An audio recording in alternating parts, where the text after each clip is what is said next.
Pisces, let's get right into it. Now, you will see two asterisks on the screen. That's only because I can't figure out how to electronically draw the planetary symbols. So until I figure that out, I will be using asterisks to represent various different planets. So let's get started. On the 31st, we have a great trine. It is a water trine. We have a trine between Mars in Cancer, represented by the green asterisk, and Neptune in Pisces, represented by the blue asterisk. So this is a great energy. You're going to feel very creative in when you think about your self-image, when you dream about your self-image, you're going to be very creative. You could have some romantic encounters. This is a great time to expand your family as well. When you have Mars in a trine to Neptune in these areas of your life where they're located, and you can see where they're located based on these asterisks. Okay, so that is a great aspect for you. You're going to feel great. Under this aspect, this is a great day for relaxing, and it is a great day for daydreaming as well. Now, let's move on to the third because we have another great trine. We have the Sun in Gemini. Let's move this asterisk to represent the Sun. The Sun in Gemini is in a trine to Saturn in Aquarius. So, under this trine, you will come up with some great ideas. You might come up with ideas to incorporate your spirituality into your home and family life. And it could be something just as simple as placing crystals throughout your house, okay, to represent your spirituality, okay? But it's something that is a good energy, and it is some type of idea that you're going to come up with. And it's something that's happening behind the scenes related to your home and family life, okay? So that is on the 3rd. Now, let's talk about this opposition that's happening on the 5th. There's an opposition between Mars in Cancer. So let's move this over here to represent Mars. Mars in Cancer and Pluto in Capricorn. There is going to be a feeling that there is an uphill battle. You might want to go out with your friends. Meanwhile, you also want to go on a date. So it's like, which one do you choose? You might want to network, and the networking turns into romance, and you're like, how do I keep this a professional situation? Some of you might come up with that. You might be out networking, and next thing you know, someone is asking you out. Meanwhile, you're just there trying to network. Okay, so you might have some of those things come up for you when you have this aspect in the locations where the planets are for you. This is for Pisces rising. Okay, now that is on the 5th. So just keep that in mind. Now let's move on and see what is happening the week of the 6th. Because on the 10th, we have the new moon in Gemini. It is a solar eclipse, so it is a major new moon. And we also have the Sun in a conjunction to Mercury. So at a new moon, we have the Sun in a conjunction to the moon, and they're going to be in a conjunction to Mercury. At the same time, they're going to be in a square to Neptune. So let's look at where Neptune is. Neptune is in the area of your life dealing with your self-image. Okay. Gemini is in the area of life dealing with your home and family. So there's going to be a bit of a challenge between your self-image and your outlook on life as it relates to your home and family. So it's a great time to set new intentions related to your home and family life.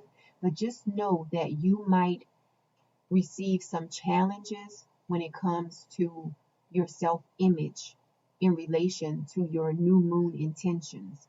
Okay, so that is on the 10th.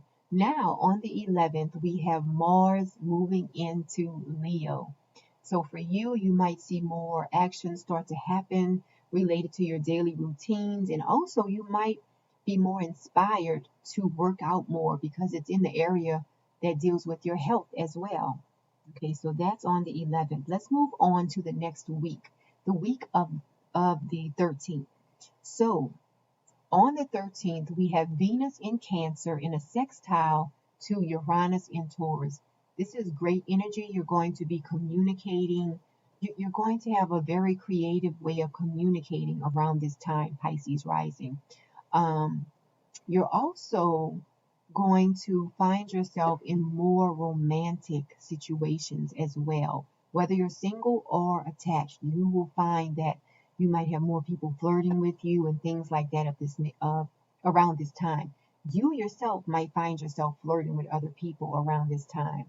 That is Pisces rising. That is for the 13th.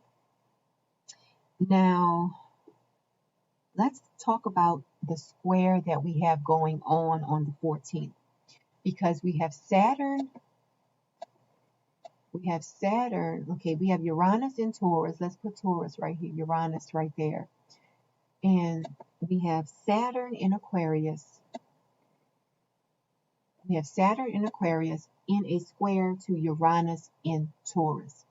Okay, so this is going to be a square between the old way of doing things and the new ideas that you have. So Uranus wants everything new and different to happen. So that's here in Taurus. Uranus is in Taurus. Saturn is in Aquarius. Saturn wants you to keep doing everything the way you've always done them as far as your spirituality. And Uranus is like, you know what? Uranus wants to communicate at a different level.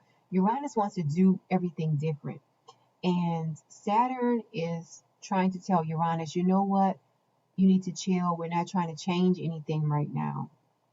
Okay, so there's going to be a bit of a challenge between the way you've always done things, as far as it can be related to something that you do behind the scenes.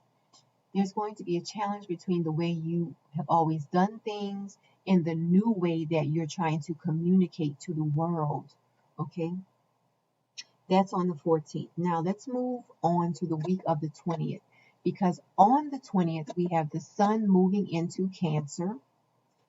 So happy birthday to all of our Cancer friends.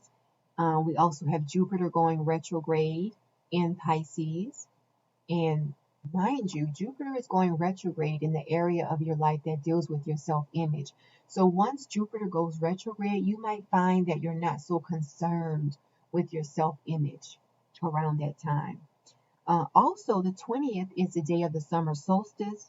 And then on the 22nd, we have Mercury going direct in Gemini, which is in the area of your life dealing with your home and family.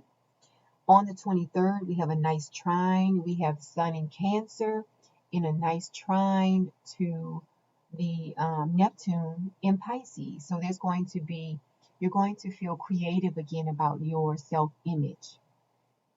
Now, that is on the 23rd.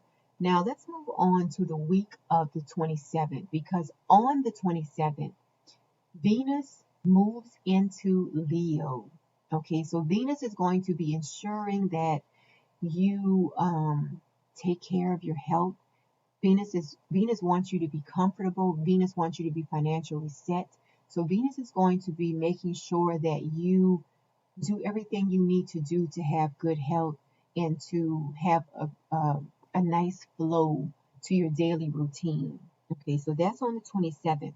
Now, on the 1st, on July 1st, we have an opposition.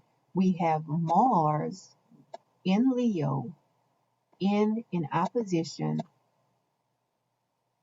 to Saturn in Aquarius. So there's going to be a bit of a tug of war in between what you're doing behind the scenes and what you need to do for your health, to have good health. And this can be something like maybe you're eating too much, or maybe you are drinking too much, or maybe you have an addiction and it's affecting your health. So that might be a bit of the battle or opposition that you run up against. It could be a case where your spirituality is asking you to do something different on a daily basis. So that could be a bit of a struggle as well. Okay, and that is on July 1st. But that is everything I have for you this month. Overall, it's going to be a pleasant month for most people. And if you would like to book a private reading, you can visit my website, metaphysicalmoonlighters.com.